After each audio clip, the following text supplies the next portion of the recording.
and I wonder how to start. She'd tell me she's bored. She said, fuck you and fuck art. And I said, welcome to the studio. Welcome to the studio. I ain't gonna do nothing. Just leave me alone. There's a haunted look of sadness in her eyes. Sarah's heart is made of stone. And I said, welcome to the studio. She pretends to be sleeping. I talk to her sometimes, but mostly I keep painting my colors, shapes, and lines.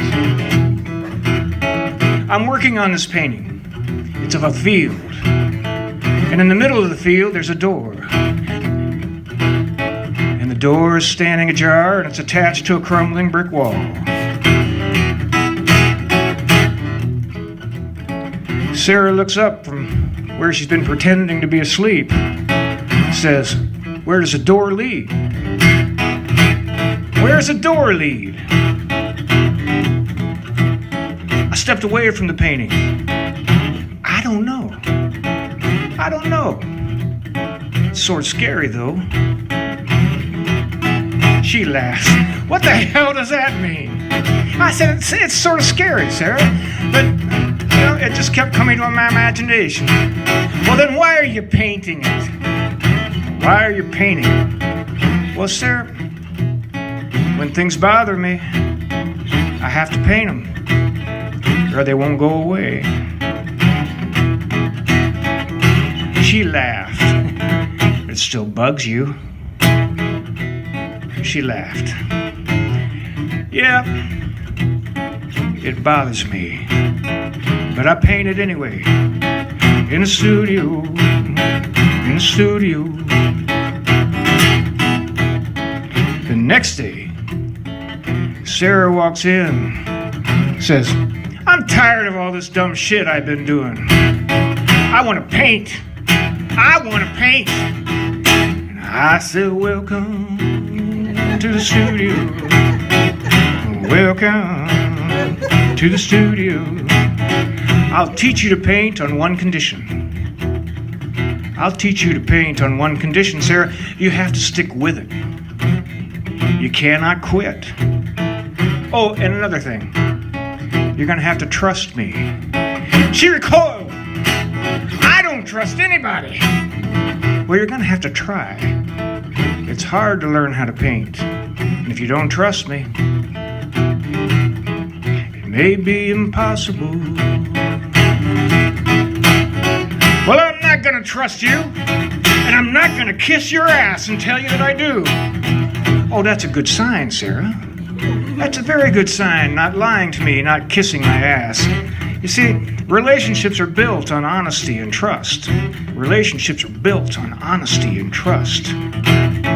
Well, I don't trust you. And I don't want any relationships. Now, what am I going to paint? What am I going to paint? Oh, you won't paint anything today. Today I'm going to teach you how to use the miter saw and cut 2x2s. And then we'll nail them together.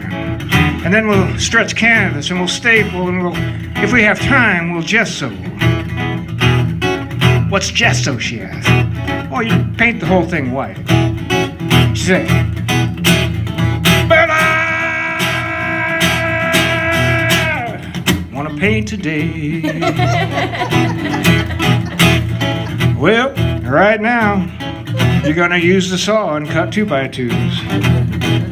She screams, I want to paint today! And I said, the Rolling Stones said, well, you can't always get what you want. No, you can't always get what you want. But if you try sometimes, you just might find you'll get what you need. Sarah walks in the next day, waves a sketch in front of me and says, oh, this is what I'm going to paint. It's so deep. No, Sarah, I've been thinking about it. I think it'd be a good idea for you to start by painting this vase. held up a vase that had been in the studio for God knows how long. "Oh my God, that's atrocious," she said. "It may be, but it's the subject of your first painting." She grumbles. She protests. Threatens to walk out. Then says, "Where do I start? Where do I start?" "Well, Sarah, what color should your background be? What color is your background?" "Pure black. Pure black." "Well, then let's start by just painting the whole canvas black." "That's stupid! You just made me paint it white yesterday."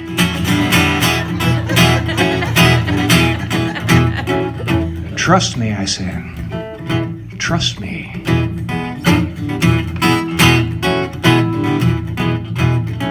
Over the next few weeks, Sarah worked, painted over and reworked the painting of that ugly vase.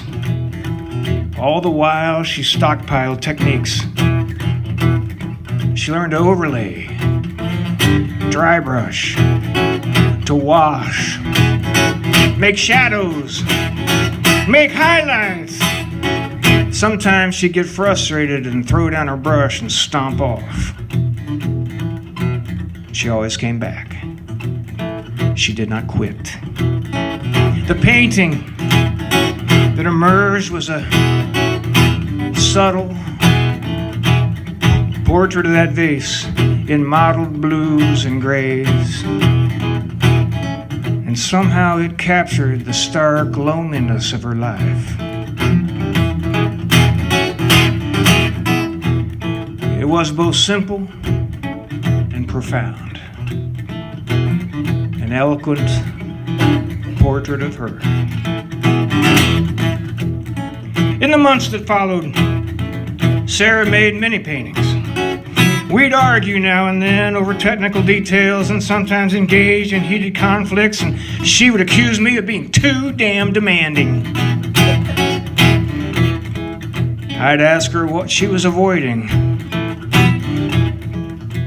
Through the months, we developed a relationship that tolerated a whole range of feelings.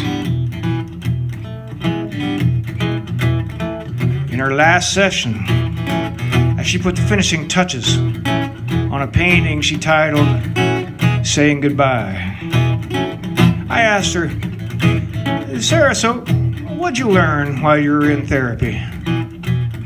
Without missing a beat, she looked up and said, "I learned to struggle." "Really?" I said. She said, "Trust me, Bruce. Trust me." In the studio, in the studio, in the studio.